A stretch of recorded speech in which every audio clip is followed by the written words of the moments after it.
Hey guys, how's it going? It's Danconia, and welcome back to the Overwatch League Roundup. Stage 4, Week 5 results.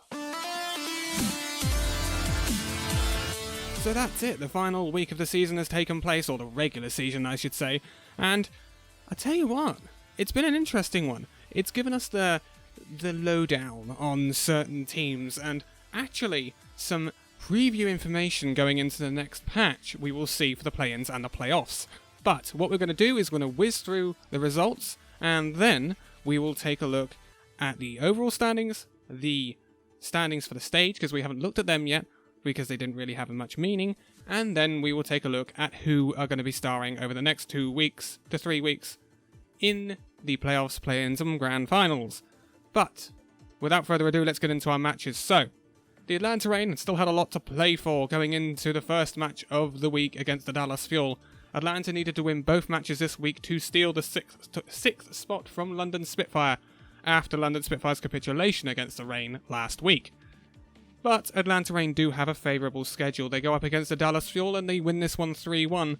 I expected it to be a 4-0, but Atlanta have said themselves that they're concentrating on the new patch going into the playoffs, and they didn't perhaps focus as much on these games as they would have normally, but to be quite honest, it hasn't really affected them too badly. Dallas Fuel, that's a winless stage right there.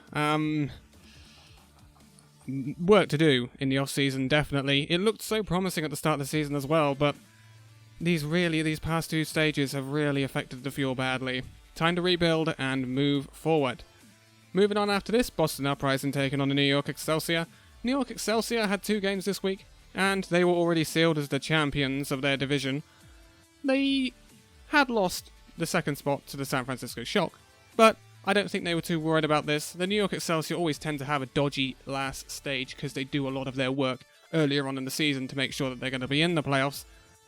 Going up against the Boston Uprising now, Boston have looked, I can beat around the bush here, Boston have looked awful in stage 4, and this trend continues. 3-1 to the Excelsior. Again, perhaps would have expected it to have been a 4-0, but a win for the Boston Uprising against the New York Excelsior, nothing to be moaning about, but Boston a lot of work to do in the off-season, although it's a shame because they really have gone backwards considering their performances last season.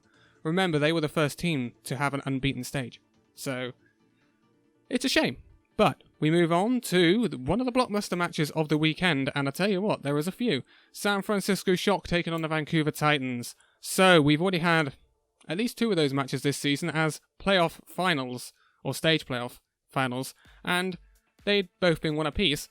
Although, in this meta, it does look like the Shock are edging out the Titans slightly, and this is proof of that. 3-2 to the San Francisco Shock. I think the Shock will probably go into the playoffs as favourites. Vancouver, they look okay, but they don't look like the dominant Vancouver we were seeing during 3-3 or GOATS. So, I think they will come up short against the likes of the Shock. So, brilliant one for the Shock. Pride at stake in that match because there wasn't much else to play for. But Shock will take that going into the playoffs. Massive confidence boost. Moving on, we had the LA Derby. Now this didn't have much implication for the Gladiators, but for the Valiant it was crucial. Valiant needed to win a game this week to try and get into those play-ins.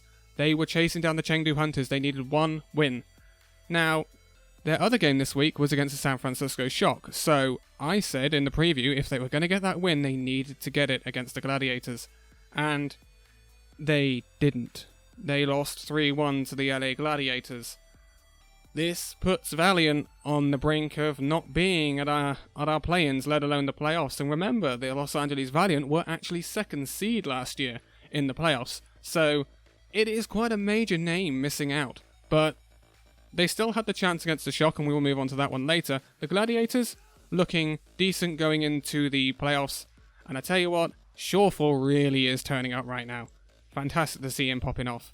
Moving on, we had the 2 Chinese teams in action for this weekend. Hangzhou Spark taking on the Shanghai Dragons. I'm not surprised that this is a 4-0 for the Hangzhou Spark.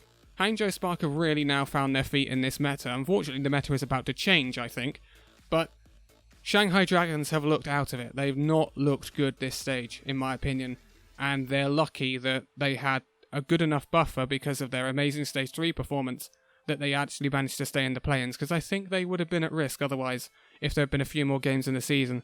So, Shanghai, we'll do a preview to the play-ins obviously, but Shanghai are a team I'm worrying about. Hangzhou Spark though, sitting up in that playoff spot, they actually are 4th, which is fantastic for the Hangzhou Spark, considering they had a difficult start to Stage 4.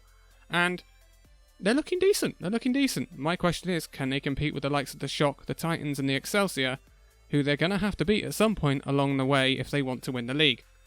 Moving on, Atlanta's second game of the week. Again, they needed to win the game to make sure they got in the top 6, but it's against the Boston Uprising, so Atlanta Reign won. They won 4-0, no surprises there. But I tell you what was interesting for the Atlanta Reign, they tried some different stuff, especially when they were 3-0 up on Junkertown. Junkertown was an interesting map because it gave us an insight into what I think we are going to see in the play-ins and the playoffs on the new patch. They were running double shield tank. They were running Orisa Reinhardt. Now, I don't think it will be Orisa Reinhardt in the playoffs, but I think it will be Orisa Sigma. So, I think we have seen a slight preview to what we might see in the coming weeks from the Atlanta Reign in that match. If you didn't see it, go back and have a look, because it is very interesting. But Boston Uprising, that's a winless stage right there. Not good. As I said, rebuild needed. Moving on, here we go back to the blockbusters. New York Excelsior taking on the Vancouver Titans. This was a big test for the Excelsior. Could the Excelsior compete with what people are viewing as the top 2 right now? So that's the Shock and the Vancouver Titans.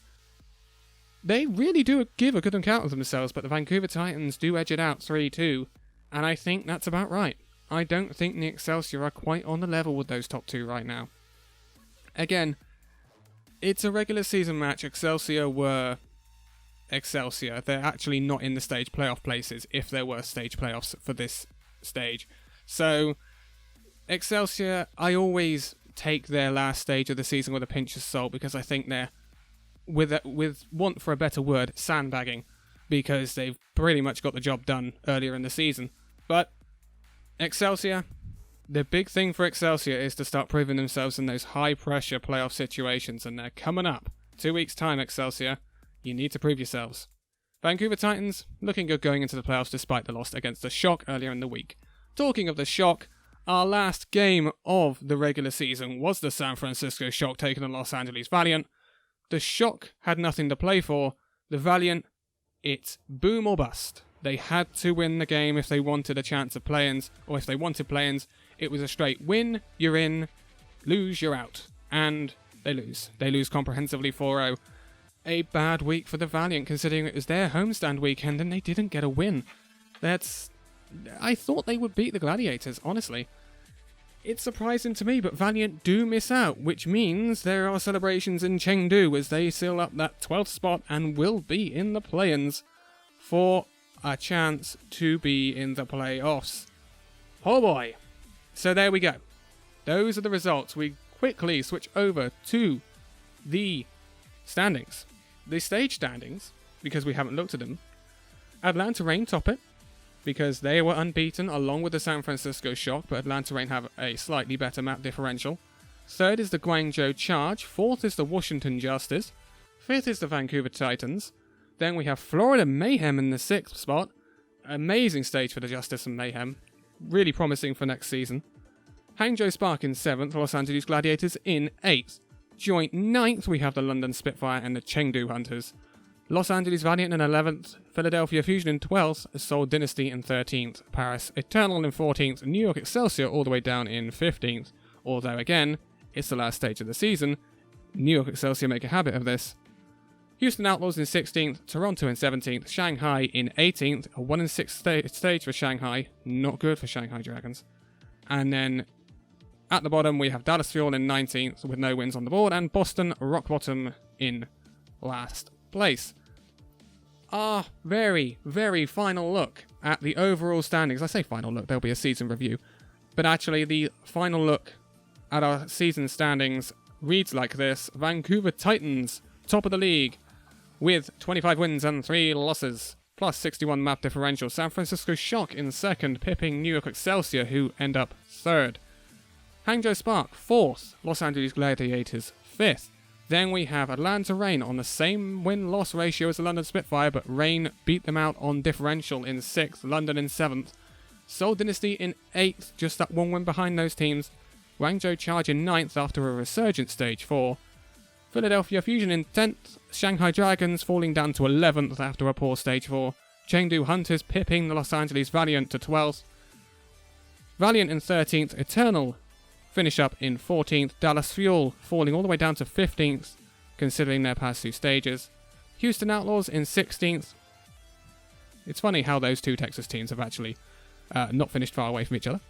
Toronto Defiant are joint 17th with the Washington Justice. Boston Uprising, after their poor stage, have fallen all the way down to 2nd from bottom in 19th. And then the Florida Mayhem prop up our league with in 20th with a 6-22 record. But one thing is that it's much, much closer at the bottom of the league this season than it was last season. Much, much closer. You know, Florida Mayhem all the way up to 16th or even 15th, Dallas Fuel, they're all within 4 wins of each other. So it's much closer than it was last season. And there is a clear divide between the top 3 and the rest of the league. But those are your standings. So that obviously means we know who is going to be competing where. We know that the playoffs are sealed in as Vancouver Titans, New York Excelsior, San Francisco Shock, Hangzhou Spark, Los Angeles Gladiators, the Atlanta Reign, and then the 2 winners of the play-ins. The play-ins will be London Spitfire, Seoul Dynasty, Guangzhou Charge, Philadelphia Fusion, Shanghai Dragons, and the Chengdu Hunters. So, we will do lots of stuff for the Overwatch League Roundup over the next coming weeks. There will be reviews of people's seasons. There will be previews, obviously, to the play-ins, the playoffs, and the grand finals when they come round. It's going to be interesting. It's going to be really, really interesting. But I think we're starting to realise what we're going to see in the meta coming into these play-ins. I think it will be a barrier meta. I think it will be Orisa Sigma. And it should be interesting. It should be interesting, although maybe I'm wrong.